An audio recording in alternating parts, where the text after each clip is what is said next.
All right, everybody, welcome back. I took a little bit of a hiatus off the channel, but I'm back here again with a whole new set of watches to unbox and review for you. Today on the desk, I've got two watches from Studio Underdog that I purchased way back in March as pre-orders, and I got them probably sometime in July, but they've just been kind of waiting until I had a good day to film them and show them off to you. So today's that day. I'm going to take them out of the box and see what we got. So Studio Underdog is a brand out of Great Britain. They use ST1901 movements from Seagull, which I've shown on the channel before in other brands, like my Red Star 1963, like Chinese Air Force watch.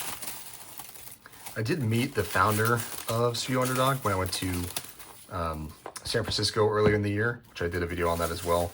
It's pretty funny, actually. He's like wearing a chef hat and apron because they have the pizza series, so he's like doing a whole thing with that. It was pretty cool. Nice guy, and they had a whole table of watches to show off, and they were taking pre-orders and giving out codes for the pizza edition watches. So I did end up ordering two of these, as well as a strap. So we'll go ahead and see what we got here. I paid $600 for each of these, and I can't remember off the top of my head what the strap cost me, but I will share it in the description below. Let me see if I can get this out of the box here. All right, so here's our Studio Underdog packaging here. Let's get the other one out as well. All right, so first thing, this should be a green calfskin strap, which is really cool. All right, so we got that one and that one. And today I'm wearing my 1970s Seiko Lordmatic. This is a vintage Seiko, and I don't know what kind of strap I have it on here, but some generic internet strap, but I kind of like the look of it. It's got a linen texture dial, kind of a blue-gray look to it, but that's what I'm wearing today. Let's get this out of here. Pretty interesting packaging, honestly. I like this. You got the zero from the brand name Studio Underdog, the zero instead of the O. That's all over the tissue paper here. That's a nice touch. I've got a nice little pouch, which I quite like. What else do we have in here? All right. Chronograph ST1901. Hand signed by Richard. Nice of him. Nice touch. Ooh, wow. Got our test report here. Plus 10 seconds a day, looks like, on dial up. And the strap is by Tailor. Cool. Well, that's nice. Let's get the other one out as well. Here. And let's take a look at this one. Nice touch with the zero. Another signature. You can see it's even different than the last one, so plus 13 on this one. Here's the first one here. So they did a collaboration over the summer with Moser, which is a very high-end brand if you're not familiar. Kind of ruffled some feathers, actually, from what I understand, because the traditional customer for Studio Underdog, is your typical microbrand enthusiast looking for like cool value and interesting watches. So to have a company that went from using a Seagull movement to collaborating with Moser was interesting. So we'll zoom in here and take a look at everything. On the left, we've got the Go0fy Panda, and on the right, we've got the Mint Ch0c Chip. Interesting that they're on two different straps. I don't really recall if there were options for that, but you can see there are differences in the strap here.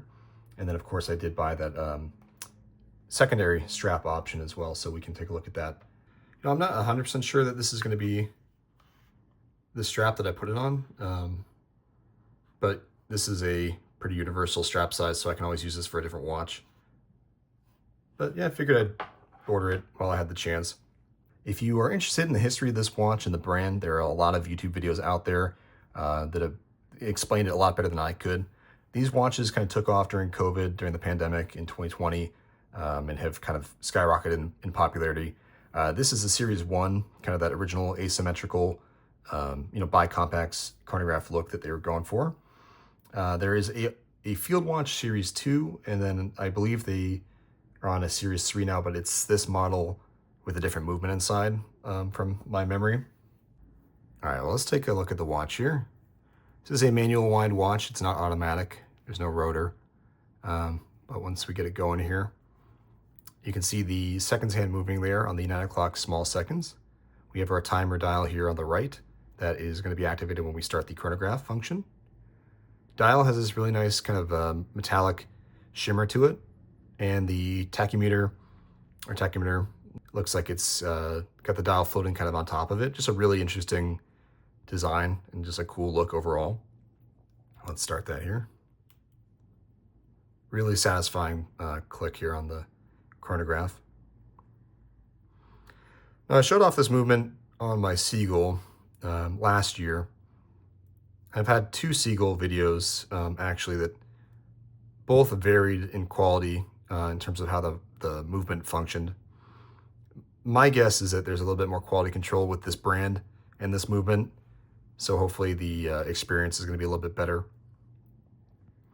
Really awesome looking movement with just the blued screws, and I don't know, this is just such a cool movement. Since the summer has passed, I've learned that Seagull is actually going to start restricting the availability of this movement, so they're not going to be available to just anybody moving forward. We'll set that down, and we'll take a look at the Go0fy Panda here. And you'll see the dial says mechanical hand winding. Nice texture to it. Kind of a nice sheen, like that green one. Got a green tip seconds hand there, as well as on the 3 o'clock timer dial, sub dial. Yeah, just overall a great looking watch. Part of the reason that they're so popular is because they're assembled in Great Britain. You know, Richard's from Britain, and they're kind of having a, horological comeback, so to speak, with Christopher Ward and Studio Underdog and all these other microbrands. We're moving kind of beyond microbrand with some of those, like Christopher Ward at this point, but they're having like a watch renaissance over there, which is one of the reasons why this one is so popular, I think. Not to mention it's just a good looking watch in general. So we'll stop that movement here. Resets straight to 12. Always nice to see.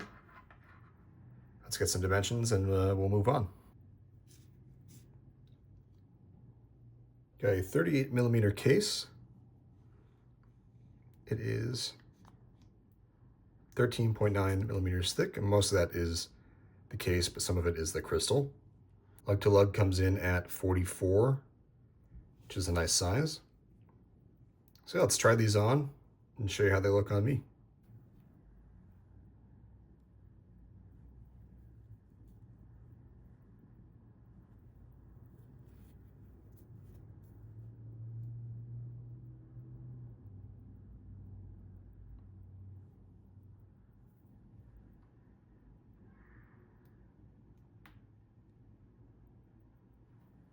Yeah, I really like the way this wears on me. Strap is nice, really comfortable. Just the overall dimensions of the watch in general on my wrist, which is about 17 centimeters. This is just a good looking watch. I really like the way that this is wearing. Oh man, it's hard to say I don't want to keep both of them, but I am going to give one of these away, unfortunately. I'm going to be keeping the Mint Ch0c Chip one for myself. And this one is going to be a gift for my business partner and good friend. I think this is the cooler of the two, so I'm going to be sacrificing the cool factor and giving that one away and keeping the Mint Ch0c Chip one, which is a little bit more fun, but not so much an everyday color that you can get away with wearing. So anyway, that's all I've got for today. I wanted to just unbox these. They've been sitting on the shelf for quite a while. But since I'm going to fly down for Christmas and give this one away, this is the last chance I had to kind of take them out of the box and show them to you guys. I know they were sitting on my shelf so long that the Studio Underdog's already come out with like a new modified movement, new colors. The new fried egg one that's out right now is super cool. I think the pre-order just closed for that one about a week ago or so. So unfortunately that one's gone. But overall, for 600 bucks, this is a really cool watch. It's a really unique watch and probably a nice talking point piece. This one especially stands out, so I imagine I'll get some comments or compliments on this one. And then for people that have never seen a manual movement like this, it's always a fun watch to take off and show them. When you have display case back, sometimes it can be pretty boring. Not this one. This one is definitely not boring. So with that, I'll link everything below. Thanks for coming back to the channel and taking a look at the Studio Underdog Series 1 bi-compax ST1901 watch with me. And I'll see you in the next one.